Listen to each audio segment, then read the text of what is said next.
Hey everybody, this is Minion Soldier, and this is the Piracy Show. Now, of course, yesterday we dealt with the topic of pay to win, and well, I'm glad to see everybody agrees with me.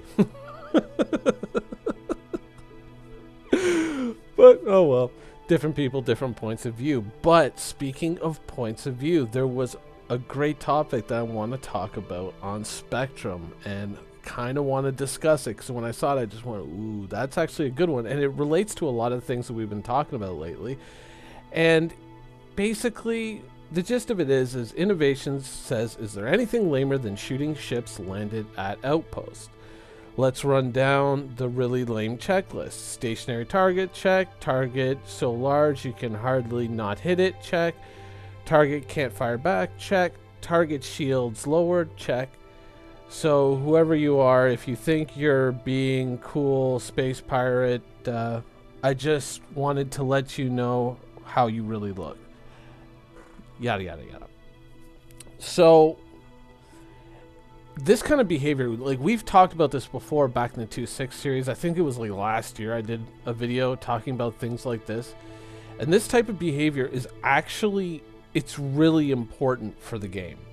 For this behavior to kind of rear its ugly head and to be seen in game. Now, don't get me wrong, I don't agree with this behavior. I think that when you're a pirate in game, it should be more of a chess game. It should be more of a game of cat and mouse, and sometimes in that game of cat and mouse, it shouldn't be all too clear who the cat and who the mouse really are, and sometimes those roles should flip around. That's what makes it interesting. That's what makes it rewarding. Going around and shooting people at landing sites, I mean, this is going to be what informs CIG's game design and informs how they develop the criminal system within the game. And remember, like, this is someone who intends to play as a pirate saying this.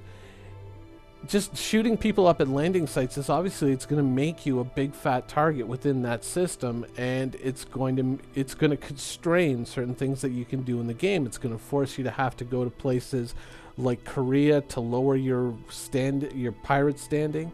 Possibly there may be more involved as that system develops. It might be a lot harder to do, so there are going to be real penalties to this kind of behavior. But realistically, this is, in the end, it's going to be a 50-50 deal. Half of this is going to be on CIG to kind of develop the game in such a way as to not be conducive to this sort of behavior. But the other half of that equation is players like us who are going to have to alter our behavior to accommodate the reality of the game and the risks that it presents, both to the pirate and to the legitimate player. Now, here we are, we're landing at a unregulated landing site. We're picking up some goods to deliver them to Grimhex, make a few bucks, get some heavy armor, that sort of thing. Now, I am encountering a certain amount of risk by doing this. I can be shot while I'm landed here picking up goods. This has happened to me before. But let's say if this were a regulated landing site, chances are it may end up being protected. Who knows? At some point in the future, these regulated landing sites might actually have turrets around them that defend anything that's landed at that site. Whereas an unregulated site like this may not have those, but the goods that you purchase here might be a little bit cheaper because they don't spend the extra money on defenses for whoever's coming here. It's kind of like, you take your own risks, but you get a higher profit margin. Whereas at a regulated landing site that has all kinds of protections, perhaps, you're a lot safer, but your profit margins are going to be narrower as well. That's one of the things that CIG can do to say, if you want to go to these places where you can make more money, you're going to have to endure more risk. Now, on the player behavior side of this, like let's say I was bringing my Caterpillar to this location. Maybe I can really load up my Caterpillar here. I can fill up all the cargo bays, and I'll enjoy a much higher profit margin because there aren't all the protections here.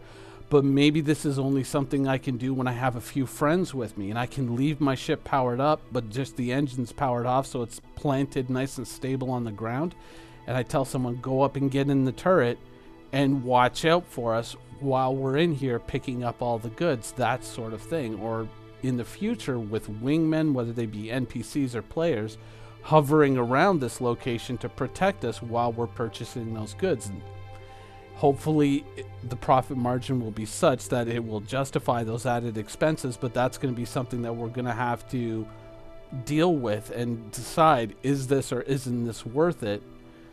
While we're while we're going through the game, this is going to be kind of like an evolving exercise. Oh, I can go and I can bring a whole fleet here, but realistically, the difference in profit margin isn't going to be so great as to justify that fleet. And in the end, maybe it's just easier to go to the regulated landing site than to go to the unregulated one. A lot of this and how this is all going to develop, how this is all going to shake out, really depends on that emergent behavior. And this is just kind of like the first stage of that emergent behavior. And then eventually we will get the reaction. You know, previously we had the problem of you would call up your ship and then people would just go run and get on your ship. And you wouldn't be able to chase them all off your ship. And so we got to the point now where we can lock our ships and where only the owner of the ship can get into the ship.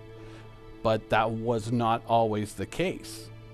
This is a system that came because of that behavior of people running on and stealing people's ships, and it became a thing that, you know, we got to have this now because this has become quite a problem. Also, it can allow for some really cool systems to come into play. There was an article, and I wish I had the link to it, but it was one of these lore write-ups that they did revolving around piracy, and it was dealing with a certain group of pirates who were basically being kind of merciless. They were murdering everybody, and they were creating a lot of problems, and they were attracting a lot of attention from the UEE.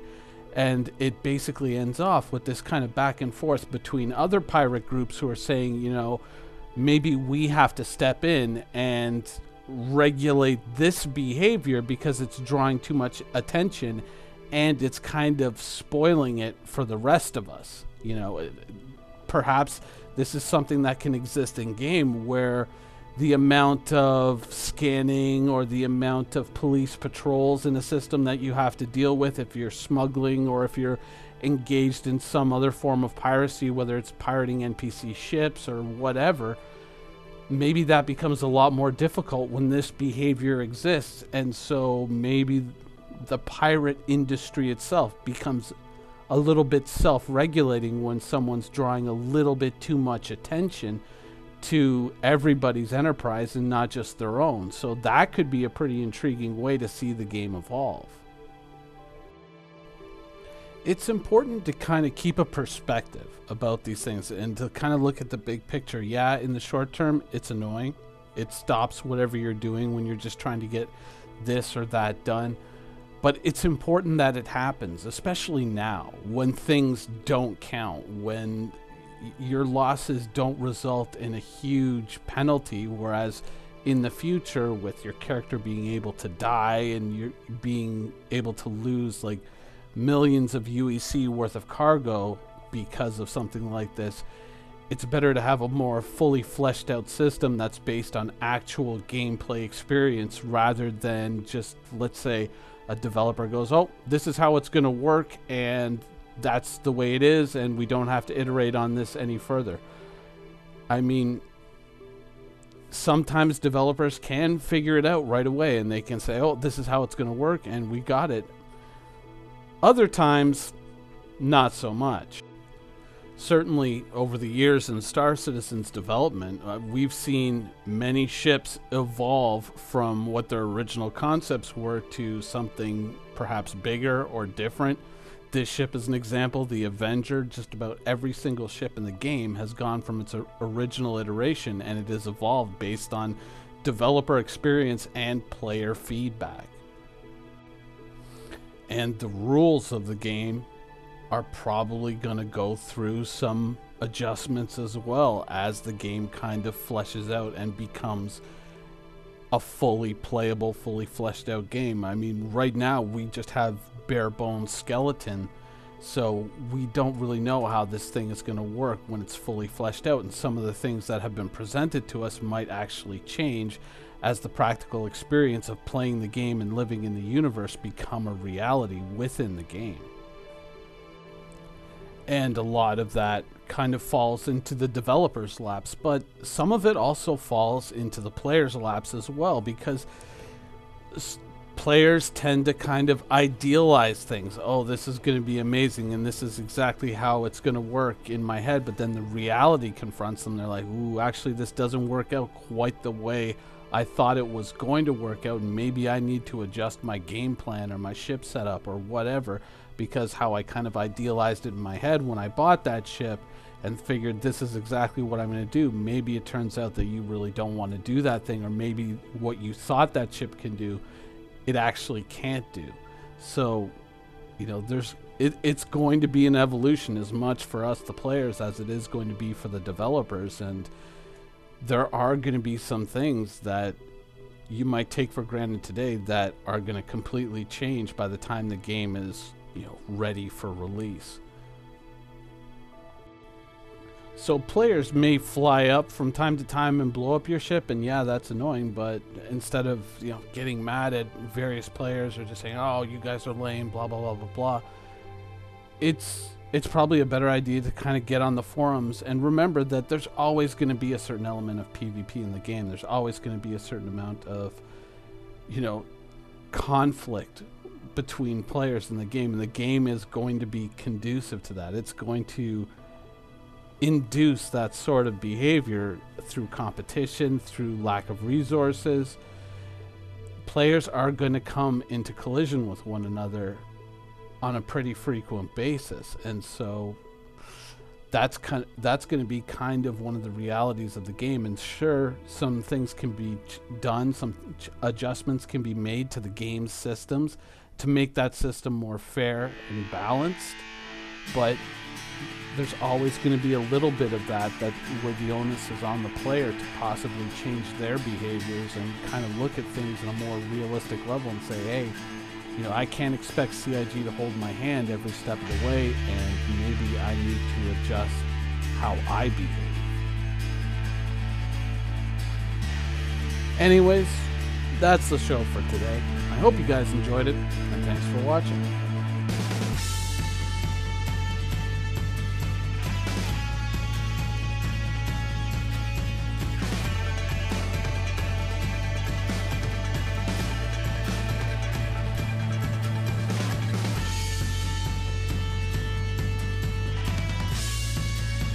Thank you for watching. So if you want to keep up with the latest and greatest in Star Citizen and Squadron 42's development, please follow us on our social media channels. See you soon.